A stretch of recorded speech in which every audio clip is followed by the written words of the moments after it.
ladies. Leaving people's lives silently is the ultimate power grab. My favorite thing to do ever to toxic people is to do a reverse Uno back to you. And how I do that is when I start to cut people off, I start slowly and silently, and it creeps up on them like a thief in the night. I cut people off with no explanation. So by the time I'm slipping outside of your grasp, you have no idea where I've gone, why I chose to cut you off. You have no explanation. And I do this for many reasons, and I'm going to get into why I do this. But I first want to start by saying that people know exactly what they're doing when they mistreat you. We are very grown. And unless we are in middle school, even middle schoolers who pick on people or who do things that are not nice know what they're doing, even though they're children. Okay, so there's no excuse for someone who's in their 20s, 30s, 40s, 50s, and beyond. People know what they're doing to you. People know that they're competing with you. People know that they are comparing themselves to you. People know that you're being genuine with them while they're being strategic with you. Who am I talking to today? People know exactly what they're doing to hurt you.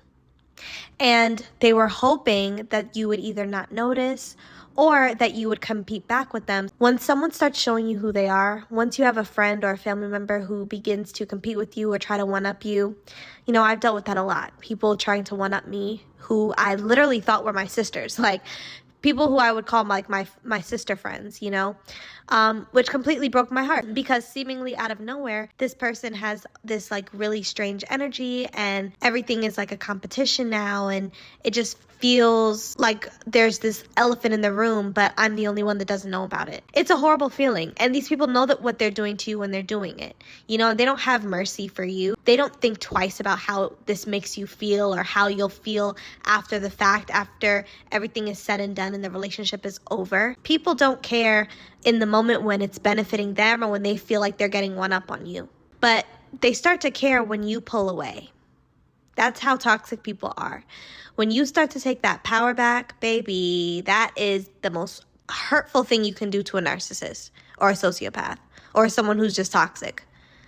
They thrive off of your attention, off of the power that you give them, off of being close to you and having proximity to you and having access. So when you revoke that access, does that piss them off? And it's hurtful for them. And then that's when they kind of start to realize what they're doing to you and how it's impacting you.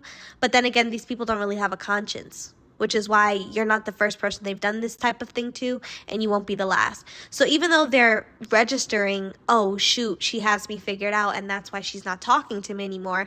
Oh shoot, she broke up with me, or oh shoot, she cut me off, or oh shoot, she ghosted me, I'm figured out, she knows what I've been doing this whole time. They're not gonna sit and self-reflect and have a come to Jesus moment, and really change their ways and do the work on it. They're not going to do any of that because they don't have a conscience. They don't have a mind that will take them far enough for them to actually do the work to heal whatever is causing them to be the way they are and to make sure that the cycle doesn't repeat itself.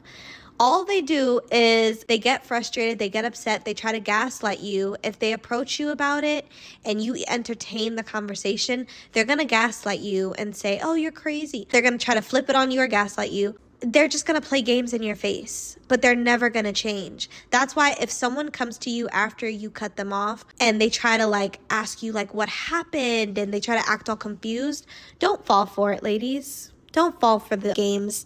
They're doing that because they want to gaslight you further, and that gives your power away. Leaving people's lives in silence is the ultimate power grab. Why? For one, because for the longest time, while this person thought they were getting over on you by being sneaky, hurting you, competing with you, and trying to one-up you, they were taking your power from you. They thought that they were the ones that were siphoning your energy and quote-unquote winning, right? So when you decide to remove yourself, you're no longer a pawn in their game. You're no longer narcissistic supply for this person. You respectfully bow out and remove yourself from this one-sided beef and this one-sided competition that they have with you, and now they're left with themselves. And that is a painful thing for narcissistic people because they need narcissistic supply. Whether you realize it or not, that fake friend you had was using you as narcissistic supply. She was using you as someone to measure her life to and to compete with silently and secretively until it was so loud that you couldn't ignore it anymore. And that's by design. You know, they always crank it up a notch every time because it's exciting for them. It's fun. It gives their life purpose. You know, they can't create life and they can't create positivity and purpose and goals and dreams and drive on their own. They have to use other people as a measuring stick. They have to use other people to have secret pissing contests with. Whole time you're minding your business, you think this is your friend, and she's using your life as a comparison tool. How is that supposed to work? So these people are constantly in a one-sided power game with you. So when you remove yourself, you snatch all of that power that they seemingly thought that they were taking from you back.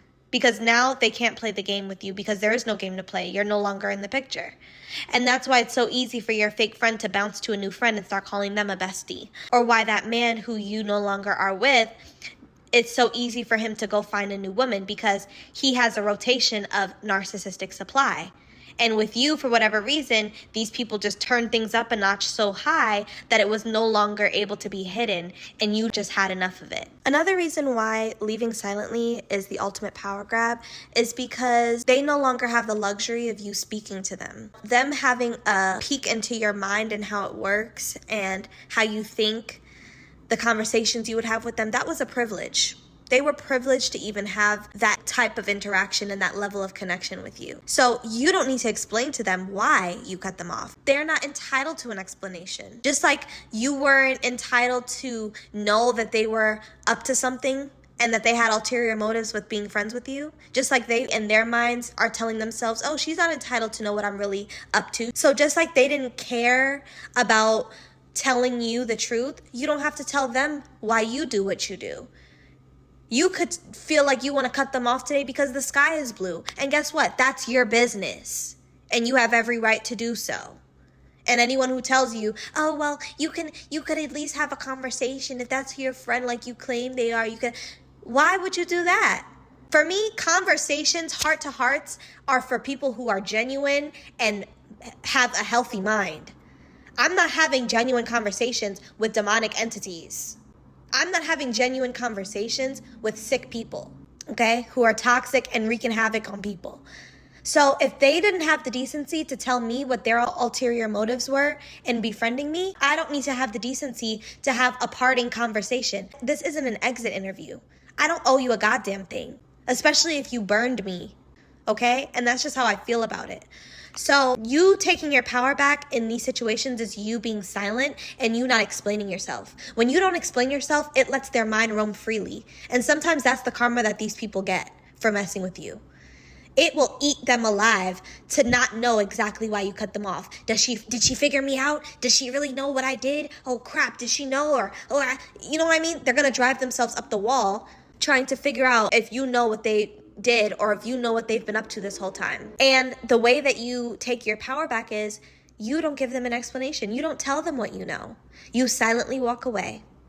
And while they're in this frenzy trying to figure out, oh, what does she know? And is she mad at me for this or is she mad at me for that? Does she know about this or does she know about that? It's going to kill them because they've probably done a lot more damage than you actually realize. You know what I'm saying? It took me a year and a half after I cut my friend off to realize that she had messed with my boyfriend. So these people have done things that are probably deeper than what you even can conceptualize right in this moment. And so for you to cut them off silently, it kills them because even the things that they think that they've hidden really, really well, you probably have figured out or they're thinking you have figured out, which is mental torture for these types of people. Y'all gotta listen to me. I'm smart. I've been through some things. I've been traumatized in this life. Okay? I know what I'm talking about. And I know my girlies out there, all my exotical girlies out there, and all my beautiful ladies out there, you understand what I'm saying right now. You feel me on a deep level. So, again, ladies, I will reiterate that leaving people's lives in silence is the best thing you can do. I would also say, lastly, the main reason why you want to leave people's lives silently is because You get good karma. You get positive judgment when you leave someone's life gracefully. I know you want to get a lick back. I know you want to go bust windows out cars. I know you want to go box. Like, I know you want to put hands and feet on people. I know it. I understand. But there is beauty in you being able to be like, you know what? You're going to be dealt with better than I can deal with you. And I'm going to leave you alone. And you walk away gracefully. And I've done this many a time with men in my past. You know, with men in my past who have done me dirty, I never like have these big like blow up reactions. I don't curse them out. I don't take it to social media. I don't do the messy stuff. I always leave very, very gracefully. Because one thing about it, I'm not about to ruin my life because you tried to ruin mine. I'm not about to ruin my future because at the end of the day, I have to answer to the Most High for what I do. I'm being watched and I'm being judged regardless of if I get hurt or if I don't get hurt by someone. So how I respond to someone hurting me is directly linked to how my life will go moving forward. And I'm not about to rack up bad karma because you decided to do something to me. And this is why I say, ladies, it's so important that you do not react in negative ways, because you are literally coming down to that person's low vibration and doing to them what they did to you, which means you're going to get dealt with the same way they're going to get dealt with. Why would you do that to yourself? You've already been hurt by this person. This person has already tried to destroy you in whatever way. And you're going to come down to their level and do what they did to you or worse so that you can be judged just like them? No, I'm not doing that. I would rather walk away gracefully. Your memory of me is going to be someone who walked away from you gracefully, quietly. I didn't put up a fit. I didn't yell. I didn't scream. I let you go. Of course, I cried and I had my moments, but you will never see me retaliate against somebody or seek revenge, because I am too good for that. And I will not block my blessings because you couldn't realize who I was in your life. That goes for friend, that goes for man, that goes for family, that goes for a job. Whoever I have to leave, I leave with my head held high and I leave graceful. I don't care. You will never see me leave and I'm putting up a fight or I'm begging you. Never.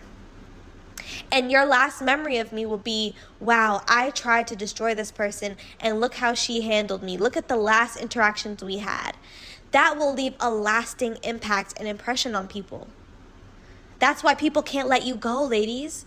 I know some of you can relate. I know some of you have friends that still try to spin the block. Men that still try to spin the block. People from your old job still watching you and lurking and being nosy. It's because they're fascinated by you. Because when you leave silently, when you leave gracefully, when you let God deal with people's asses, it is a different type of get back when the Most High handles it. And they get and when you really let him handle it, he does it in a way where people have to think of you when they're getting dealt with. I hope you think about me, and I know people do, because I'm still on people's minds. I'm still being watched by people. People are still in my views. People are still watching me on social media. People still have their friends lurking on their behalf for me. And so, I don't know about you guys, but I would rather let a higher power handle people than come out of my character and come out of my body and potentially get bad karma from trying to seek revenge on somebody. So ladies, drop down in the comment section. Let me know your thoughts down below. How do you walk away? What is your favorite way of taking your power back after a friendship ends, after a relationship dies, after you leave a toxic workplace, or after you cut off family? How did you walk away silently, and what were the results of that? I would love to have a conversation down below to hear your thoughts. I'll also be leaving my email in the description box below so you can share your stories with me there as well. Have a lovely day, ladies.